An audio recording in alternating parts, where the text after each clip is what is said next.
Australia's housing crisis is the result of decades of failure by the nation's political classes. After rising at about double the rate of incomes for 25 years, houses have become unaffordable for nearly all but the well-off. As a result, a home is no longer the achievable sanctuary that Australia's longest-serving Prime Minister, Robert Menzies, described. One of the best instincts in us is that which induces us to have one little piece of earth with a house and a garden, which is ours. The fear of losing the Australian dream of owning that little piece of earth has haunted governments for generations. In 1948, Prime Minister Ben Chifley tried to give the federal government control over prices and rents in the Constitution. Australians didn't go for it. Political parties kept promising to keep housing affordable.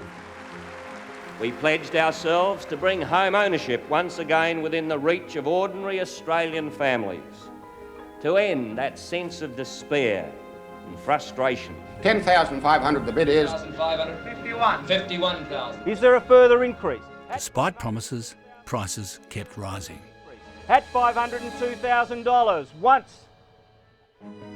It's my view John Howard did more than anyone to make housing unaffordable, through reforms like cutting capital gains tax in half. I haven't found anybody in 7.5 years shake their fist at me and say, Howard, I'm angry with you for letting the value of my house increase. Most Australians are homeowners, so it stands to reason that politicians want to preserve and increase the value of houses to keep most voters happy. But today's leaders must now deal with a housing affordability crisis created by their predecessors. They say they have a plan, but what is it?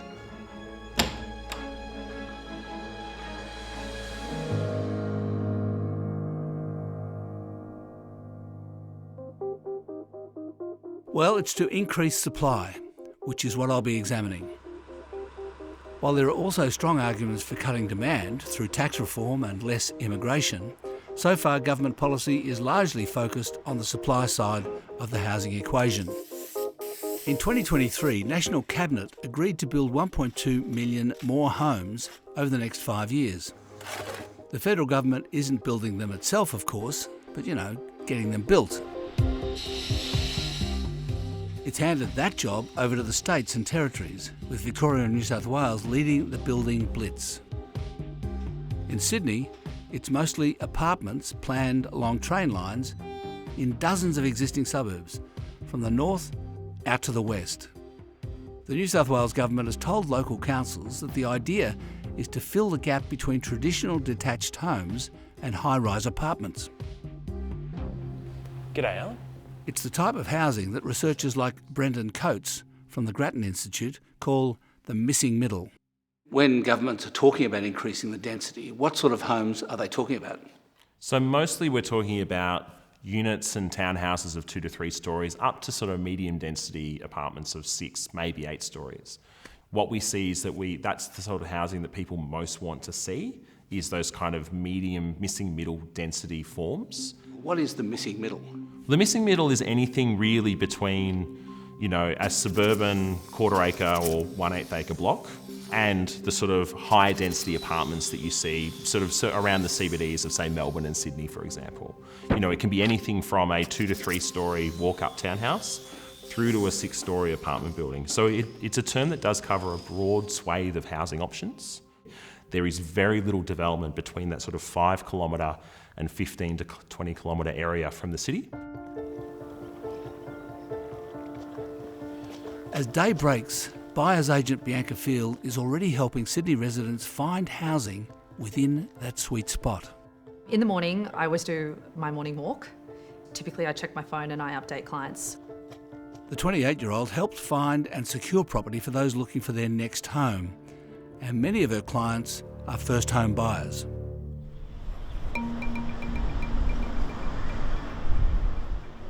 So I just want to go through this list with you quickly. Yep.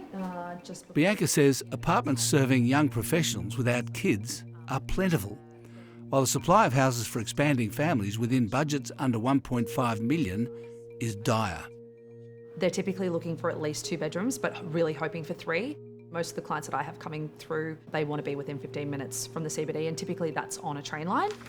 What are you thinking? What we're finding is 3-bedroom apartments and townhouses are swamped with buyers who I think in a way are thinking that they've found a solution, but unfortunately everybody else has found that solution too.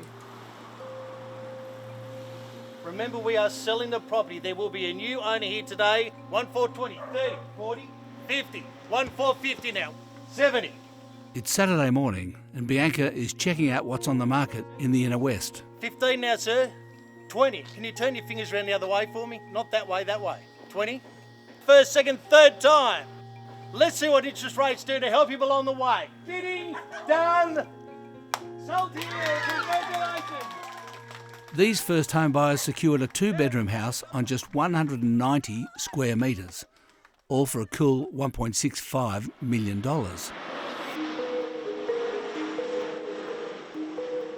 The next stop, a busy 3-bedroom townhouse in Leichhardt, 7 kilometres from the CBD.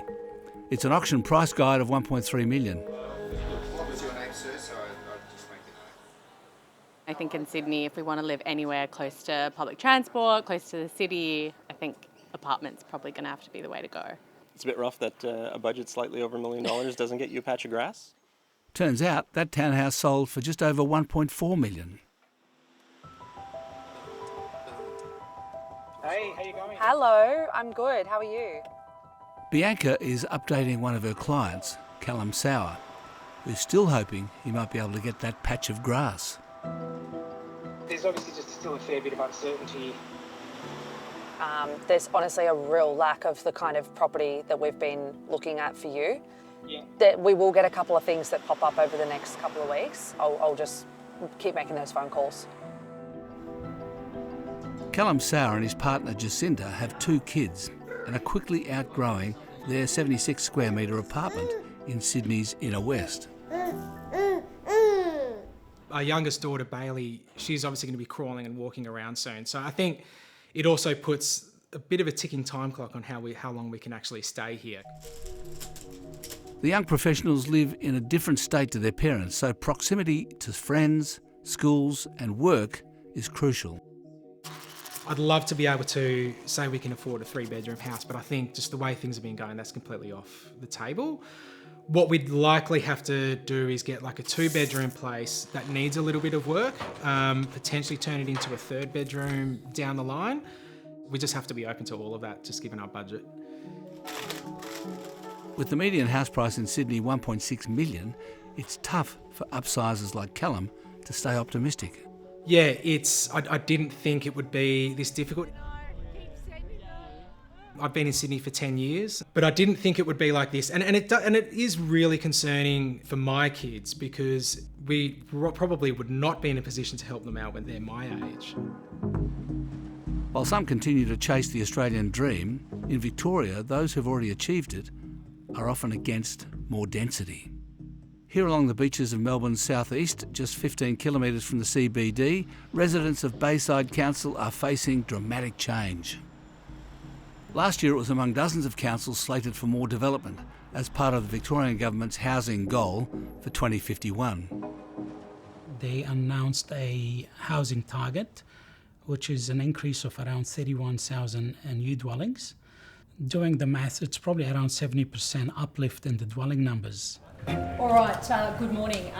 In October, the Premier chose Bayside as the location to announce further details of the state's plans. It sparked outrage. Homes in the suburbs, homes near public transport. Shame, Premier, shame! They're going to build 20-storey apartment towers in your streets.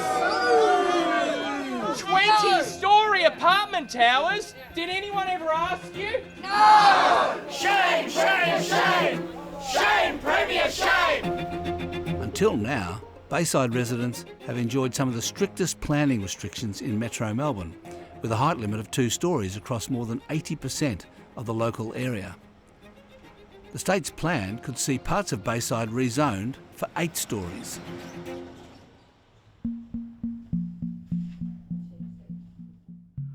I personally believe that we need to provide some extra density in certain areas in our municipality. But the number itself is rather, considering that we've been delivering around 500 dwellings a year. Now we are expected to deliver 1,500 dwellings a year. I believe that's probably a stretch on our infrastructure to be able to cater for the extra number of dwellings. The Victorian Government told 7:30 it's working to get more homes off the ground faster in areas that have been locked up for far too long. Mayor Hannah Al-Mualim says his council has already been increasing density near train stations, but his constituents don't want to see it bleed into wider residential areas. What the developer created here, 5 levels on one side, which is the apartment component, and 3 levels that is the townhouse component, and that transitioned nicely to the existing residential stock.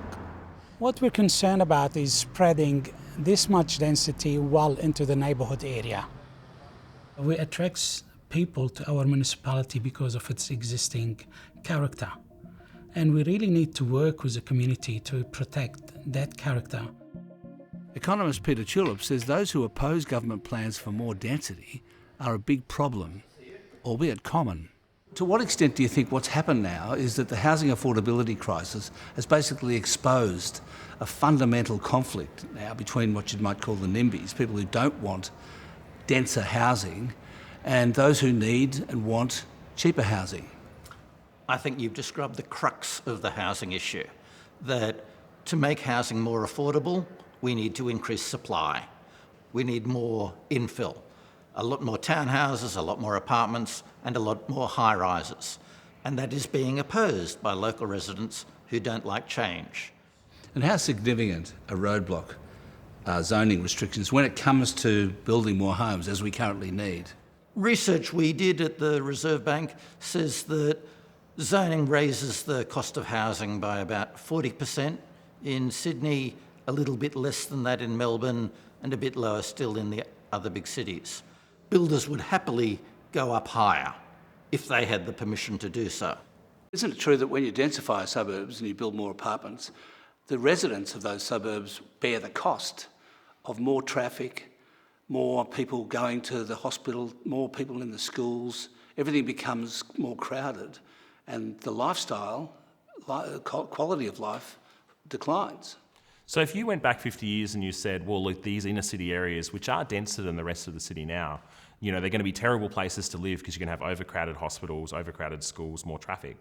Fast forward to today, they are the areas that are denser. They're not as dense as they need to be, but they are still the most attractive places that people want to live. Isn't there a point where it becomes too uncomfortable? The alternative is to say, sorry, no one else can live here, this is our domain. And you see the suburbs essentially become sort of open-air mausoleums. They become places, you know, where you've got a gerontocracy of older people living in the area and no one else. They can't even find people to work in the local cafe because they've got to train it in from 6 suburbs away. There is an alternative to densifying suburbs close to the city, and that's expanding further out. Tarneet is about an hour's train ride west of Melbourne CBD. Remain behind the yellow line until the train stops. The size of this local council area has more than quadrupled since the mid-1990s, and it's now home to more than 300,000 people. When boarding, please allow space for passengers to get off the train first, then make your way down the aisles while the service and people behind you. Despite being in the outer suburbs, Tarneet, this station, is the second busiest in the V-Line network and has been since it opened a decade ago. It's one of the signs that developing so many homes in an area like this comes with its own set of challenges. So we're now just heading into Elamora. We've got a few of the established houses here. Residential developer Rory Costello has produced about 7,000 homes in Tarneet's local government area of Wyndham. His 6th housing estate here is underway. And here on the right is our Club Armstrong, which is our focal point of the entire community. Rory says the outer suburbs are increasingly the destination for young multicultural families looking to buy amidst an affordability squeeze. Outer suburban growth probably absorbs at the moment about 40% of Melbourne's growth. People just do love still living in a detached house. The Aussie dream is to have a detached house. And we find a lot of our immigration coming to this country, that is their dream as well. Welcome everybody today. We're really excited to show you around our club, Alamora. Rory says immigration levels have put pressure on infrastructure, but the developers pay fees to state governments to fund better services. The whole club is fully fitted out. It's what we call turnkey. It'd be a pretty cool space. We keep building homes because the demand is there to build homes, and we do get promised by the state government that trains will be delivered. That's about the end of our tour. If you bring a train 10 or 15 years after the community's been finished, people have got their habits already. They've already got their 2 cars. They're not going to actually just change their habits. The earlier you can get the infrastructure in, the better. You'll just enjoy life here, I hope. So thank you. Thank you.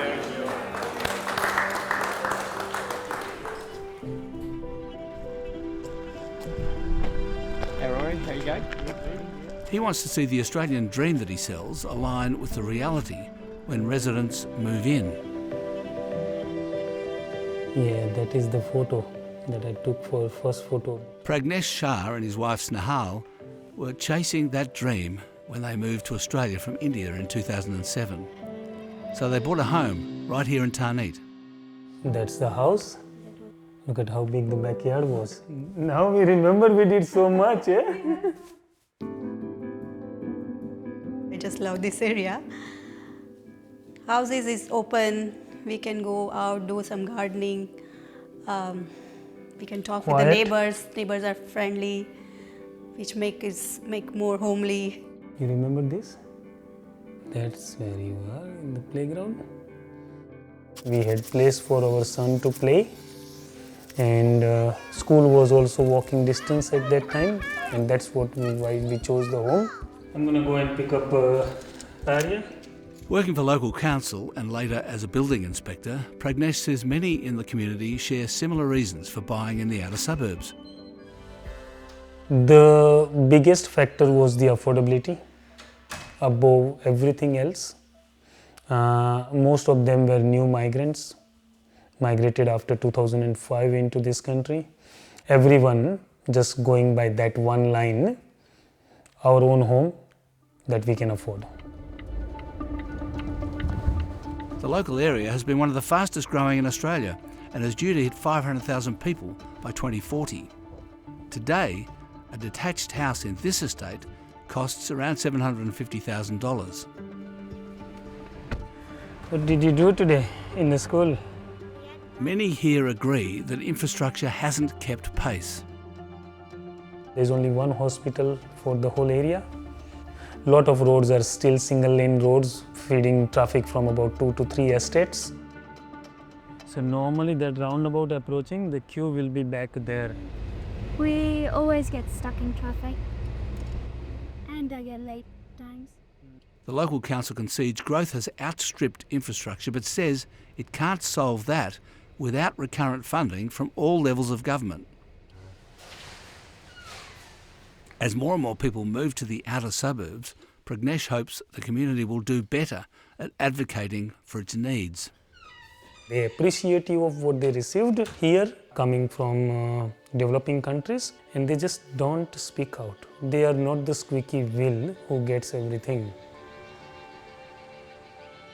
Some argue that less immigration could ease the demand for housing, but Pragnesh says people like him help the local economy to grow. Look at myself. I came here as a PR with skilled migrant.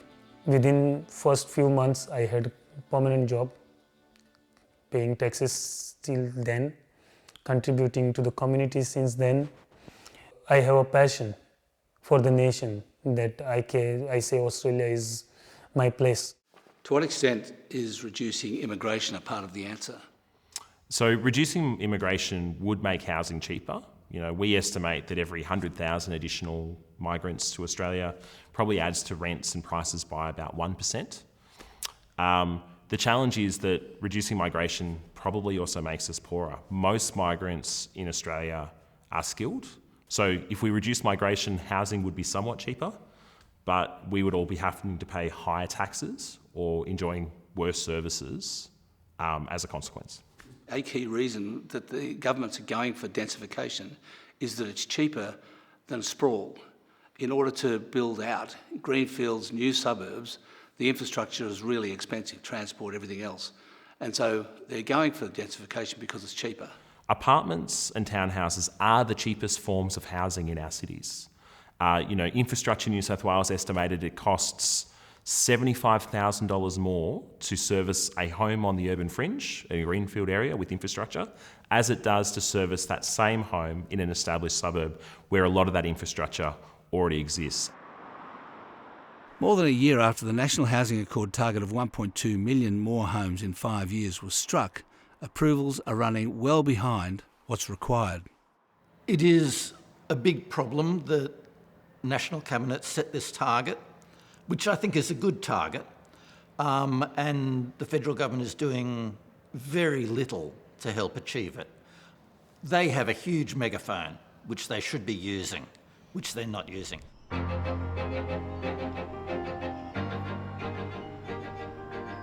To solve housing affordability, we need to not just meet demand, but surpass it. In my view, there has to be an oversupply of houses in the inner suburbs, the outer suburbs, and the middle. That oversupply should ease rental pressures and maybe even stop house prices rising. But the question is, are those with a mortgage or owners like me prepared to see the value of their biggest asset flatline or even fall? Our national leaders need to tell all of these reluctant voters that they can't keep expecting house prices to keep going up. We have an affordability problem, and that means no more price increases in housing. Making housing more affordable won't be easy. Our suburbs will be more crowded, and your house and my house won't be worth as much. So I'll leave that to our political leaders to tackle.